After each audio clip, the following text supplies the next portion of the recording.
Richard Gutierrez, kakasuhan si Sara Labati. Rufa at Eddie Gutierrez, naiyak kay Richard at pinigilan ito.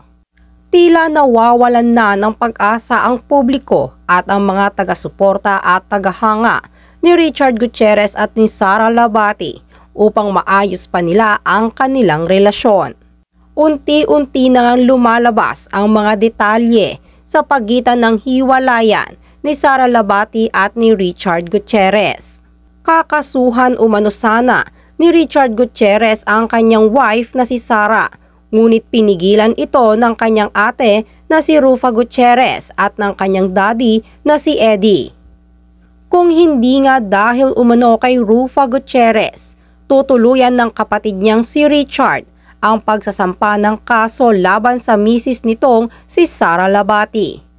Ayon sa showbiz columnist na si Christy Fermin, umiiyak umano na kinukumbinsi ni Rufa Gutierrez ang kanyang kapatid na si Richard na huwag nang ituloy ang balak alang-alang sa mga anak nito na sina Zion at Kai.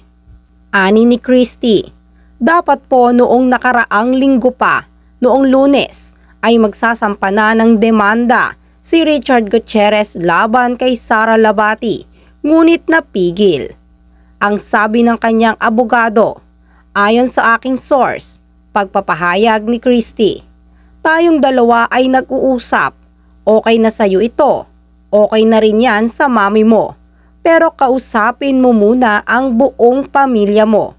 Na ginawa naman po ni Richard, yan ang paghahayag ni Christy Fermin.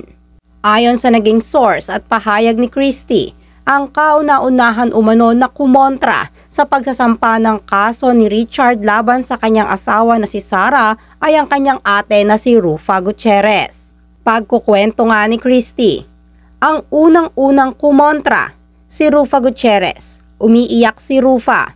Ang sabi niya, "Chard, huwag na lang. Let's wait for the right time." Kasi 10 years old na ngayon si Zion. Alam na raw tumutok sa social media. Nagbabasa na, alam na ang mga nagaganap. Nakakaawa naman daw yung mga bata. Yun ang sabi ni Rufa.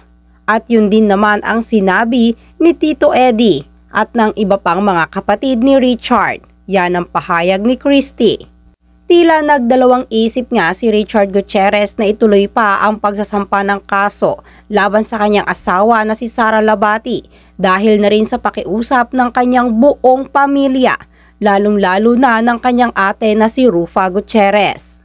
Matatandaang noong mga nakaraang linggo ay pinasalamatan pa ni Annabel Rama si Christy Fermin dahil sa magagandang sinabi nito tungkol sa kanyang pamilya.